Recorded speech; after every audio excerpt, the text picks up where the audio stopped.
अध्यात्म विज्ञान कोई धर्म या संप्रदाय नहीं है, ये स्पिरिचुअल साइंस है जो कुदरत के कानून पर आधारित है। ये विज्ञान पूरे ब्रह्मांड के सभी रहस्यों को उजागर करता है और जीवन के सभी पहलुओं को समझने के लिए एक नई दृष्टि देता है। इसी को आर्ट ऑफ विजन कहते हैं, दुनिया को देखने की एक नई दृष्टि, जो अध्यात्म विज्ञानी परम पूज्य स्वामी श्री कमलेशानंद जी के निर्देशन में सनातन सत्य का अनुसंधान कर हमारे जीवन को प्रकाशित करे। जय सच्चिदानंद। સમજાવ્યું તે પદનમ શ્રી સદગુરુ ભગવત. પણ એમને તો કહ્યું છે પ્રત્યક્ષ સદગુરુ યોગથી સ્વચ્છંદ તે રોકાય, અન્ય ઉપાય કર્યા થકી પ્રાય બમણો થાય. પણ આપણે તો ચોપડીને ફોટાને પ્રત્યક્ષ માની લઈએ છીએ, બોલતા નથી. યસ ક્યુ નો? માણસ માદો પડે તો ડોક્ટર જીવતા જ જોઈએ, ફોટા ના ચાલે. આઈટી નો પ્રોબ્લેમ આવે, ખ્યાલ આવી ગયો, તો આઈટી પ્રોફેસર જીવતા જ જોઈએ, ફોટો ના ચાલે. જોબ કરવી હોય તો બોસ જીવતા જ જોઈએ, ફોટો ના ચાલે. લગ્ન કરવા હોય તો હસબન્ડ વાઈફ જીવતા જ જોઈએ, ફોટો ના ચાલે. ફક્ત ભગવાનમાં જ ફોટો ચાલે.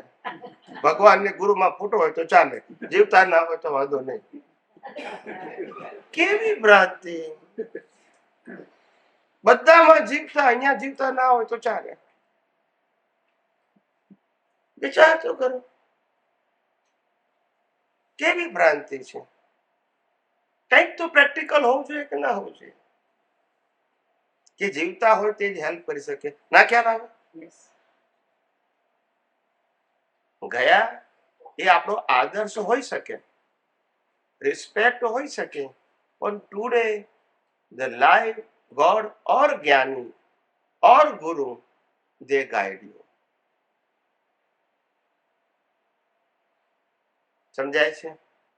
ચોપડીઓ છે ફોટા થવાનું હોય તો પછી ધર્મગુરુઓની જરૂર છે. ફોટા તો છે, ચોપડીઓ છે, વાંચી લેવાની. સ્કૂલ અને કોલેજમાં ખબર છે કે ચોપડીઓને સમજાવવા માટે ટીચર જોઈએ છે, બોલતા નથી. ગુરુ બિન જ્ઞાન કહા સે પાઉં. પણ અહીં તો બધાને છે ને કે અમારે ફોટા વાળા ચાલશે, પછી શું થાય? ખ્યાલ આવે? જીવતા જોઈતા જ નથી કોઈ. જીવતા મળ્યા નતા ને ત્યાં સુધી. હે? જીવતા મળ્યા હતા ના, ત્યાં સુધી. જીવતા મળે છે, પણ જીવતા મળે તો માનતા નથી.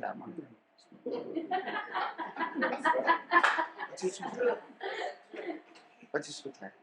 એમને એમ કે કઈ જ્ઞાનની તો વિશિષ્ટ પ્રકારના હોય, એમને ચાર હાથ હોય, આ ચાર આંખો હોય, એવું માની. એવું થોડું હોય. આપણા જેવા જ જ્ઞાન દશામાં ફેર હોય. શરીર તો આપણા જેવું જ હોય ને, એમનું બંધારણ પણ કુદરતી રચના જ હોય ને. પણ આપણે એમાં વિશિષ્ટતા ખોડીએ. શું ખોડીએ?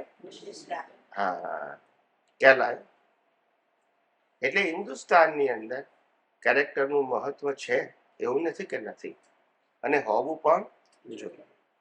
પણ છતાંય પણ જે લોકો અમુક લેવલથી ઉપર ગયા, એનું કેરેક્ટર નહીં જોવાનું, એની દશા જોવાની. શું જોવાની? રામે રાવણ સાથે યુદ્ધ કર્યું ને લાખો માણસ મારી નાખ્યા, એટલે હું ભગવાન ના માનું. બરાબર ને? બરાબર ને? બોલો ને. કૃષ્ણ ભગવાને મહાભારત કરાવ્યું એટલે હું ભગવાન ના માનું. બરાબર ને? ખ્યાલ આવ્યો? શાંતિનાથ, કુંથુનાથ, 16, 17 ને 18. શાંતિનાથ, કુંથુનાથ ને અરનાથ, આ ત્રણે તીર્થંકરો ચક્રવર્તી તરીકે જન્મ્યા અને 6 ખંડ ઉપર વિજય પ્રાપ્ત. 6 કોન્ટિનેન્ટલ, કન્ટ્રી નહીં, કોન્ટિનેન્ટલ. કેટલી હિંસા કરી હશે? વિચાર કરો. આપણને તો પીઓ કે લેતા દમ નીકળી જાય છે. આ તો 6 ખંડ જીતવાનું. સામ દામ દંડ ભેદ. વિચાર કરો. અઢળક સંપત્તિ, તીર્થંકર નો ભાવ, હજારો રાણીઓ, એક ભવે મોક્ષ. બોલતા નથી. તો કેરેક્ટર ક્યાં? નહીં, પણ કેરેક્ટર ક્યાં આવ્યું? હિંસા કરી. સત્ય નહીં, કારણ કે સામ દામ દમ પેટમાં જૂઠ આવી જાય. અસત્ય, ચોરી, હરાઈને લૂંટી લીધું, ચોરી ના કહેવાય? કર્મ કર્યું પણ કર્મમાં લેપાણા નહીં. That was the thing. આપણે પ્રશ્ન એ છે કે કેરેક્ટર જોવાનું, અને આપણે અત્યારે શું જોઈએ છે?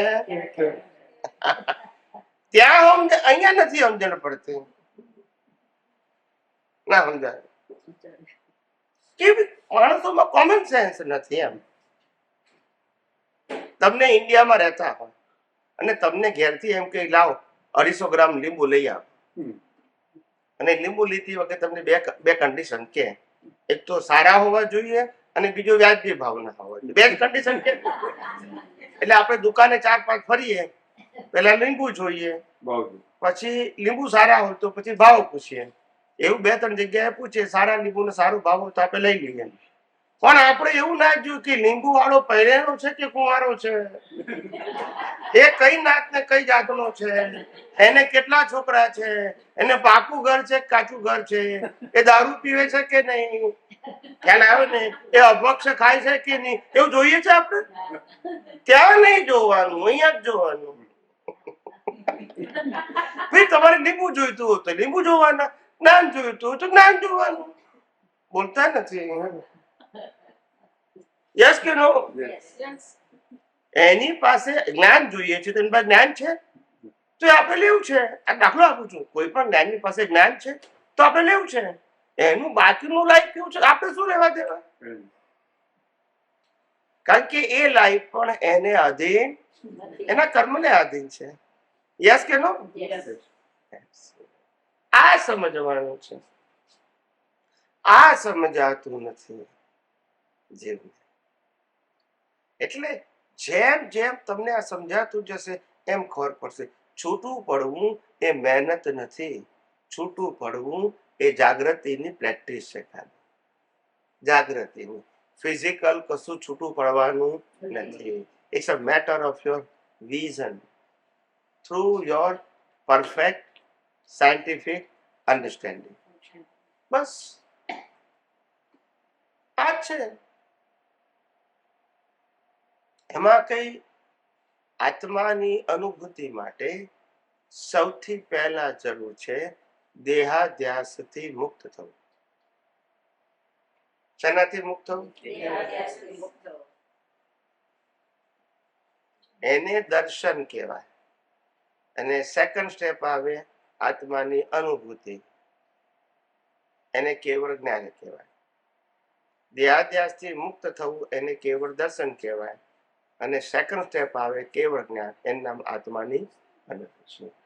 કેવળ દર્શન વગર કેવળ જ્ઞાન ના થાય. છૂટે દેહાધ્યાસ તો નહીં કરતા તું કર્મ, નહીં ભોગતા તું તેહનો એ જ ધર્મનો મન. એ જ ધર્મથી મોક્ષ છે.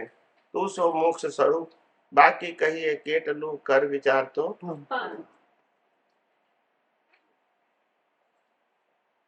ચોખ્ખું જ કીધું, દેહાધ્યાસ હોય ત્યાં સુધી મુક્તિનો માર્ગ નથી, પાપ પુણ્યનો માર્ગ છે. દેહાધ્યાસ છૂટવો જોઈએ, સ્લોલી, ભલે એકદમ ના થાય, ધીમે ધીમે રિડ્યુસ થવો જોઈએ દેહાધ્યાસ, તો કામનું છે. દેહાધ્યાસ એટલે દેહમાં આત્મબુદ્ધિ, દેહમાં માલિકું, દેહમાં કર્તાપણું, દેહમાં ભોગતાપણું, આ બધું દેહાધ્યાસ કહેવાય. દેહ હોય અને દેહની ક્રિયા હોય એને દેહાધ્યાસ ના કહેવાય. દેહ અને દેહની ક્રિયાઓને હું કઈ દ્રષ્ટિથી જોઉં છું, મિથ્યા જ્ઞાન મિથ્યા દર્શનથી જોઉં છું તો દેહાધ્યાસ છે, અને સમ્યક જ્ઞાન સમ્યક દર્શનથી જોઉં છું તો દેહાધ્યાસથી મુક્ત છું. આમાં દ્રષ્ટિનો જ પ્રશ્ન છે, ક્રિયાનો પ્રશ્ન. અને બધાને એમ લાગે છે કે આપણે તપ જપ ને ત્યાગ કરવાથી મોક્ષ થશે. એ ક્રિયા છે ને, ક્રિયાથી મુક્તિ નથી. અજ્ઞાનથી મુક્તિ થવી જોઈએ. શેનાથી? હું કરું એ કરે છે કોણ એ સમજે તો ઉકલે કાંઈ. કરે છે કોણ? આ દુનિયા કુદરતે બનાવી છે, કુદરતના કાનૂનથી ચાલે છે, અને કુદરત અને કુદરતી કાનૂનથી ચાલતી દુનિયાને, દેખાતી દુનિયાને કુદરતી રચના કહેવાય છે, જેમાં આપણું કશું છે આપણે નથી ને આપણું પણ નથી. આપણું સ્વરૂપ તો આ દુનિયામાં 5 ઇન્દ્રિયોથી અનુભવમાં આવે એવું નથી. 5 ઇન્દ્રિયોથી અનુભવમાં આવે એવું નથી. સમજાય છે? આપણું સ્વરૂપ તો જુદું છે. જ્ઞાન પ્રકાશ સ્વરૂપ. કેવું છે? અને કેવો પ્રકાશ? આત્માનો સ્વ પર પ્રકાશ. સ્વ પર બંનેને પ્રકાશિત કરે એવો પ્રકાશ છે. પણ આપણી જે પ્રેક્ટિસ છે, એ પ્રેક્ટિસનું જે ફોકસ છે, એ મન વચન કાયાની અવસ્થામાંથી બહાર નથી નીકળતું. ઘણા બધાને હજુ આજે પણ એવું થાય છે કે વિચાર્યા વગર, બોલ્યા વગર, ક્રિયા કર્યા વગર વ્યવહાર કેમ નો ચાલે?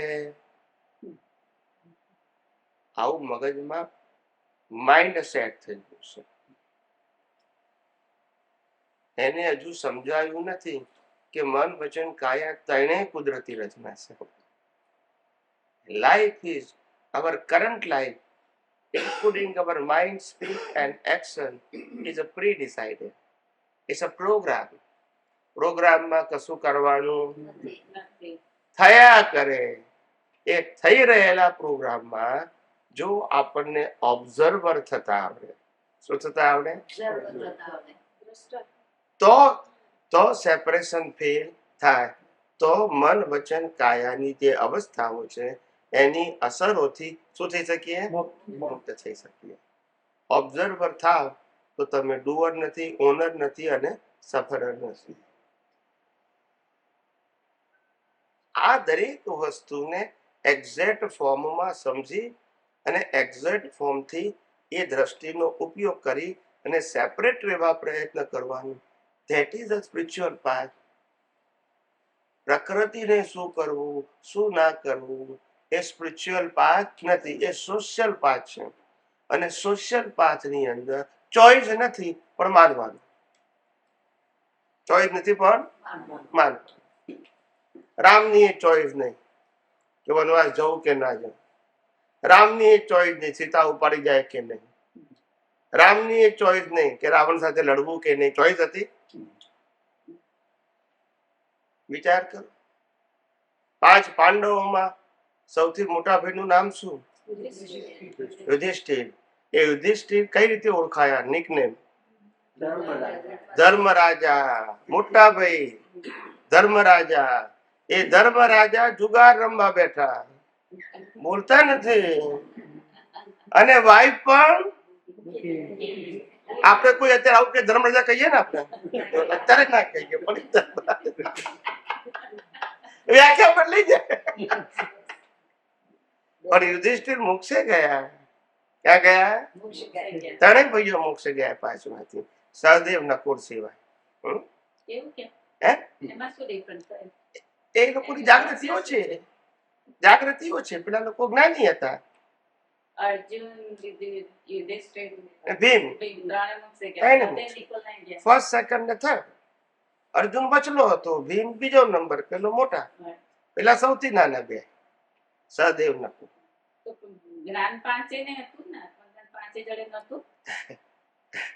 જ્ઞાન હતું, જ્ઞાન મેચ્યોર નતું. પેલા લોકો મેચ્યોરિટી લઈને આવેલા, જન્મજાત લઈને. એ તો જ્યાં હશે ત્યાં એના કર્મ પ્રમાણે હશે. પણ 3 ભાઈઓ તો મોક્ષે ગયા, રામે મોક્ષે ગયા. એનીવે, એ કહેવાનો મતલબ શું છે કે આપણને આપણો ઇતિહાસ જે છે, જે શાસ્ત્રમાં લખેલો છે, એ પણ ઘણું બધું કહી જાય છે. જેને સમજવું છે એના કે જડ ના થાવ. કોઈનું પણ કેરેક્ટર સારું હોય તો એપ્રિશિએટ કરવું જોઈએ. એના પર સોશિયલ લાઈફ એનો પ્રશ્ન નથી. પણ કેરેક્ટરને આધારે જ્ઞાન દર્શન માપી શકાય નહીં. સમજાય છે? ગાંધીજી આખા દુનિયામાં મહાપુરુષ તરીકે પૂજાયા, બરાબર છે, તો પણ બીડીઓ પીતા હતા, ભૂલતા નથી. યસ કે નો? એમને ચોરી કરી હતી, એમને લખ્યું છે એમનું ઓટોગ્રાફી. સમજાય છે? હવે સમજાય છે મારી વાત? આવો સમજાય છે? કહેવાનો મતલબ એવો કે કેરેક્ટર કોઈનું સારું હોય તો સારી વસ્તુ છે, એમાં કઈ ખોટું છે એવું નહીં, પણ આપણે સેન્ટર પોઈન્ટમાં જ્ઞાન જોવું, એની દશા શું છે, એની દશાને આધારે જે વાણી નીકળે છે એ આપણા પ્રશ્નોનું સમાધાન આપે છે કે નહીં, આટલું જોઈ લેવાનું. પછી એનું કેરેક્ટર તો ગયા અવતારના કર્મોનું ફળ છે, એમાં એ શું કરે? શું કરે? બોલો ને. તમે વિચાર તો કરો, રામ ભગવાન જ્ઞાની, જ્ઞાની ખરા કે નહીં? અને છતાંય જ્ઞાની હોવા છતાંય સુવર્ણ મૃગ પાછળ દોડે. મૃગ સુવર્ણ નું હોય કોઈ દિવસ? હોય? તમને ને મને ખબર છે, એમને ખબર નથી ને. દોડ્યા ને. કર્મ સત્તા, કર્મ એને દોડાવે. અષ્ટાવક્ર ની વાત કરો, એમના કેરેક્ટર ની વાત કરો. અષ્ટાવક્ર જે થઈ ગયા, મહાજ્ઞાની, વેદાંતના જ્ઞાતા, અને જેને વેદ વિજ્ઞાન થયેલું, અષ્ટાવક્ર. અને અષ્ટાવક્ર નામ એટલા માટે પડ્યું જેના 8 અંગ વાંકા. ખ્યાલ આવે? 2 હાથ, 2 પગ, પછી ડોક, પછી આંખ, પછી કમર, ગરદન, બધું 8 અંગ વાંકા, એટલે એને અષ્ટાવક્ર કહેવાતું. સમજાય? અષ્ટાવક્ર. તમને બધાને તો અંગ કોને કહેવાય, ઉપાંગ કોને કહેવાય, કશું ખબર જ નહીં. કઈ ખબર નહીં. ખરેખર સાચું સમજવા કોઈ પ્રયત્ન કરે. આ બધા શબ્દોનો મિનિંગ છે, રેન્ડમ નથી. અંગ કોને કહેવાય, ઉપાંગ કોને કહેવાય, પણ એની પછી કહીશું આપણે. ચામડાનું વાત કરો કે ચાલુ કર. અષ્ટાવક્રની વાત કરું છું. તો કે છે જેના 8 અંગ વાંકા હતા, એટલે સ્વાભાવિક છે એને જીવન જીવવામાં ડિફિકલ્ટી તો પડે જ. એટલે એક વખત જનક મહારાજા ના સમયમાં એ અષ્ટાવક્ર થઈ ગયા. જનક મહારાજા, જનક મહારાજા એટલે આપણે સીતાના પાલક પિતા.